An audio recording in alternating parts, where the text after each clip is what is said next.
എല്ലാവർക്കും നമസ്കാരം. ഞാനിപ്പോൾ ഇരിക്കുന്നത് ചാലക്കുടി സൗത്ത് ജംഗ്ഷനിലെ നമ്മുടെ പാം റോഡിനടുത്തുള്ള റൗണ്ട് ലൈൻ ട്രാവൽസിൻ്റെ ഓഫീസിൻ്റെ ഉള്ളിലാണ്.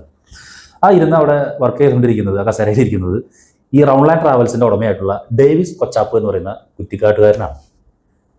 ഞാനിവിടെ യാദൃശ്ചികമായിട്ട് വന്നു കഴിഞ്ഞപ്പോൾ വേറെ ഒന്നിനല്ല, ഇടയ്ക്ക് അദ്ദേഹത്തെ കാണാൻ വരാറുണ്ട്. പക്ഷേ മുൻപ് കാണാത്ത രീതിയിൽ അദ്ദേഹത്തിൻ്റെ മുഖം വളരെ മ്ലാനമായിട്ടിരിക്കുന്നു. സാധാരണ ഡേവിസായിട്ട് നമ്മൾ കാണുമ്പോൾ വളരെ സന്തോഷം. നമുക്കൊരു ചില മനുഷ്യന്മാരെ കണ്ടു കഴിഞ്ഞിട്ടുണ്ടെങ്കിൽ നമ്മുടെ ഉള്ളിലേക്ക് ചില ഊർജ്ജം തന്നുവിടും. അവർക്ക് ഒരുപാട് പ്രശ്നങ്ങളുണ്ടെങ്കിലും നമുക്കൊരു എനർജറ്റിക് ആയിട്ട് അത് ഓരോരുത്തരുടെ കഴിവാണ്. എനിക്ക് ചില സമയത്ത് ടെൻഷനൊക്കെ അടിച്ചിരിക്കുമ്പോൾ ഞാൻ ഡേവിസാണ് കാണാൻ വരാറ്. പക്ഷെ ഇന്ന് വന്നപ്പോഴേ അവൾ ഭയങ്കര മ്ലാനമായിട്ടും ഭയങ്കര മൂടിയായിട്ടിരിക്കുന്നു. എന്താ സംഭവം എന്ന് വെച്ചാൽ അങ്ങനെ ചോദിച്ചു കഴിഞ്ഞപ്പോഴാണ് തീർച്ചയായിട്ടും ഇവിടുത്തെ സമൂഹമൊക്കെ അറിയേണ്ട ഒരു വിഷയം ആണ് എന്ന് തോന്നി. എന്താ സംഭവം എന്നറിയാം? നമ്മുടെ അമേരിക്കയും ഇസ്രായേലും ചേർന്ന് ഇറാനെ ആക്രമിക്കുന്നു. ഇറാൻ ഗൾഫ് രാജ്യങ്ങൾ കൊണ്ട് ഇടയ്ക്കിടയ്ക്കൊക്കെ പൊട്ടിക്കുന്നു പ്രശ്നങ്ങൾ. സത്യത്തിൽ ഈ ട്രാവൽസുകൾ എന്ന് പറയുന്ന സ്ഥാപനങ്ങൾ നടത്തുന്ന ബിസിനസ്സുകാരിൽ അവരുടെ സ്ഥിതി വളരെ വളരെ മോശമായി മാറിക്കൊണ്ടിരിക്കുക. ഒരാൾ പോലും പോകാനായിട്ട് നിൽക്കാൻ പറ്റുന്നില്ല. എടുത്ത ടിക്കറ്റുകൾ ക്യാൻസൽ ചെയ്യുന്നു. ഇനി അവിടുത്തെ സ്ഥിതി എന്തായിരിക്കും? ദുബായ് ബേസ് ചെയ്ത് റൗണ്ട് ലൈൻ ട്രാവൽസിന് ഓഫീസും മറ്റു കാര്യങ്ങളൊക്കെ ഉള്ളതാണ്. അവിടുത്തെ സ്ഥിതി എന്താണ്? ഇപ്പോൾ ഒരു 4-5 മാസം മുന്നേ യുദ്ധത്തിന് മുൻപ് ഉള്ള സ്ഥിതിയും ഇപ്പോഴത്തെ സ്ഥിതിയും എന്താണ് ഈ ട്രാവൽസുകൾ നടത്തുന്നവരുടെ സ്ഥിതി എന്ന് നമുക്കൊന്ന് ചോദിച്ചറിയാം. ചേട്ടാ, ആകെപ്പാടെ കൂടി ഗ്ലാമറിനൊരു കുറവാണ് ഇപ്പം കാണുന്നത്. എങ്ങനെയുണ്ട് നമ്മുടെ റൗണ്ട് ലാൻഡ് ആകെ ടോട്ടൽ മൊത്തത്തിൽ ഇപ്പോഴത്തെ സ്ഥിതി? യുദ്ധം ബാധിച്ചിട്ടുണ്ടോ? ഓഫീസ് അവിടെ ബോംബിട്ട് തകർത്തോ? എന്താണ് സംഭവം? അവിടെ ഒന്നും തകർന്നിട്ടില്ല. നമ്മുടെ രണ്ടാമത്തെ വീടാണ് ദുബായ്. ഏത് മലയാളിക്കും കേരളത്തിൽ ഇന്ന് ഒരു 1000 വീടുണ്ടെങ്കിൽ ആ വീട്ടിൽ 200 പേര് ദുബായിലുണ്ടാവും. അത് ഷുവറാണ്, എനിക്കറിയാം. ഞാൻ കുറ്റിക്കാട് സ്വദേശിയാണ്. ചാലക്കുടിലാണ് എൻ്റെ ഓഫീസ്. കുറ്റിക്കാടുള്ള എൻ്റെ ദുബായ് സുഹൃത്തുക്കളിൽ 50 പേരുണ്ടെങ്കിൽ 30 പേർക്ക് സ്വന്തമായിട്ട് സ്ഥാപനമുണ്ട്.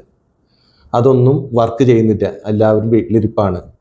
പ്രത്യേകിച്ച് ഇസ്രായേലും അതുപോലെ തന്നെ ഇറാനുമായിട്ടാണ് യുദ്ധമെങ്കിൽ ഇത് കാര്യമായിട്ട് ബാധിച്ചേക്കുന്നത് ഞാൻ പറയുകയാണെങ്കിൽ കേരളത്തിലാണ്. കാരണം ദുബായിൽ ഒരു ആക്ഷൻ ഉണ്ടായാലും ഒരു പ്രശ്നം ഉണ്ടായാലും അതിനെ കാര്യമായിട്ട് ബാധിക്കുക കേരളത്തെയാണ്. ഇപ്പൊ ഞാൻ ചെറിയൊരു ട്രാവൽ ഏജൻസിയാണ് തുടങ്ങിയിട്ട് 3 വർഷമായുള്ളൂ. ഇവിടെ വലിയ വലിയ സ്ഥാപനങ്ങൾ, ഇഷ്ടംപോലെ ട്രാവൽ ഏജൻസികളൊക്കെ ഉണ്ട്, വലിയ വലിയ സംവിധാനങ്ങളുള്ളവരൊക്കെ ഉണ്ട്. ഇവിടെ ഉണ്ടായ സംഭവം എന്താണെന്ന് വെച്ച് കഴിഞ്ഞാൽ ഈ കഴിഞ്ഞ മാസം നമ്മൾ സെയിൽ ചെയ്ത ടിക്കറ്റുകൾ കംപ്ലീറ്റ് റീഫണ്ടായി. അപ്പൊ ട്രാവൽ ഏജൻസികൾ ആ പൈസകളൊക്കെ തിരിച്ചു വരും. നമുക്ക് ആൾക്കാർക്ക് അത് കിട്ടുമെങ്കിലും അവരുടെ യാത്രകളും പദ്ധതികളും ഒക്കെ പൊളിഞ്ഞു. ചെറിയ വരുമാനത്തിലായാലും നമ്മൾ ഈ സ്റ്റാഫിന് സാലറി കൊടുത്ത് റെന്റ് കൊടുക്കുന്ന ഈ സംവിധാനങ്ങളൊക്കെ ഈ ദിവസങ്ങളായിട്ട് ആകെ താറുമാറായി. അപ്പൊ നമ്മുടെ നാട്ടിലുള്ള ആൾക്കാരുടെ വിചാരം എന്താ അറിയോ? ഇറാനും ഇസ്രായേലായിട്ടുള്ള യുദ്ധം. ഈ ചെറിയ സ്ഥാപനത്തിൽ പോയിട്ട് ഈ നമ്മുടെ നാട്ടിലെ ചാലക്കുടിയിലുള്ള ഓരോ കുടുംബങ്ങളിൽ ഇത് ബാധിച്ചിട്ടുണ്ട്. പുറത്തേക്ക് അറിയണില്ല എന്നുള്ളൂ. അവിടെ ജോലിക്ക് പോകാണ്ടിരിക്കുന്ന ആൾക്കാരുണ്ട്, ഇവിടെ സ്ഥാപനം നടത്തുന്ന ആൾക്കാർ, എല്ലാവരെയും കാര്യമായിട്ട് ഇത് ബാധിച്ചിട്ടുണ്ട്. നമ്മുടെ അവിടുത്തെ ഓഫീസുമായി ബന്ധപ്പെട്ട് അവിടെയുള്ള എല്ലാ സ്റ്റാഫുകളും ഇപ്പോൾ ജോലിക്ക് പോകാതെ വർക്ക് ഫ്രം ഹോം ആയിട്ടിരിക്കുകയാണ്. പ്രത്യേകിച്ച് ദുബായ് ഗവൺമെന്റിന്റെ ഒരു പ്രത്യേക ഒരു നിർദ്ദേശമുണ്ട്, ഇതിനെക്കുറിച്ചുള്ള മോശമായ വാർത്തകളോ മറ്റു കാര്യങ്ങളൊന്നും നിങ്ങൾ ചെയ്യരുതെന്നുള്ളത്. അപ്പൊ അതിന്റെ പേരിൽ ദുബായിൽ എല്ലാവരും ജോലി ചെയ്യുന്നുണ്ട്, ഓഫീസ് വർക്ക് ചെയ്യുന്നുണ്ടെങ്കിലും ആ പഴയ ആ ഒരു പ്രതാപത്തിലല്ല, പഴയ ഒരു പ്രോഫിറ്റിലല്ല. എല്ലാവരും, ഞാൻ അടക്കമുള്ള എല്ലാവരും, എനിക്ക് അവിടെ സ്ഥാപനമുണ്ട്, ഇവിടെ ഇപ്പോൾ ഈ ചെറിയ സ്ഥാപനമുണ്ട്, എല്ലാവരും വളരെയധികം മാനസിക സംഘർഷമാണ്. ശരിക്കും ഇസ്രായേൽ ഇറാൻ യുദ്ധത്തിലുപരി ഇത് കേരളത്തെയാണ് ഏറ്റവും കൂടുതൽ ബാധിച്ചിരിക്കുന്നത്. വളരെ വലിയ സത്യമാണ് ഞാൻ പറയുന്നത്. ഇതിപ്പോ ഈ യുദ്ധം ഇങ്ങനെ നീണ്ടു നിൽക്കാൻ സാധ്യതയുണ്ട്. നീണ്ടു നിന്നാൽ എൻ്റെ ഒരു അറിവില് ഇത് പിടിയിന്ന് തീരും എന്ന് എനിക്കൊരു ഇതില്ല. കാരണം എന്താണെന്ന് വെച്ച് കഴിഞ്ഞാൽ വളരെ ആധികാരികമായിട്ട് പറയാൻ പറ്റിയ ഒരു സെറ്റപ്പുള്ള ആളല്ല ഞാൻ. വളരെ പരിമിതിയിൽ നിന്ന് വന്നിട്ട് അവിടെ സ്ഥാപനം തുടങ്ങി, ഇവിടെ ഒരു ചെറിയ സ്ഥാപനം തുടങ്ങിയ ആളാണ്. പക്ഷെ കേരളത്തിലെ പല കുടുംബങ്ങളിലും ഇതിന്റെ മാനസിക അസ്വസ്ഥതകൾ വിളയാടുന്നുണ്ട്. പുറത്തേക്ക് കാണിക്കണില്ല എന്നുള്ളൂ. സത്യത്തിൽ എല്ലാവരും പരിഭ്രാന്തിയിലാണ്, എല്ലാവർക്കും അതിന്റെ അസ്വസ്ഥതകളുണ്ട്. പ്രത്യേകിച്ച് കേരളത്തിനാണ് അത് എഫക്ട് ചെയ്യുക.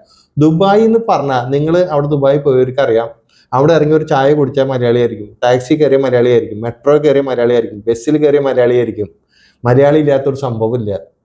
ശരിക്കും കേരളത്തിനെയാണ് ഇത് ഏറ്റവും കൂടുതൽ എഫക്ട് ചെയ്യുക.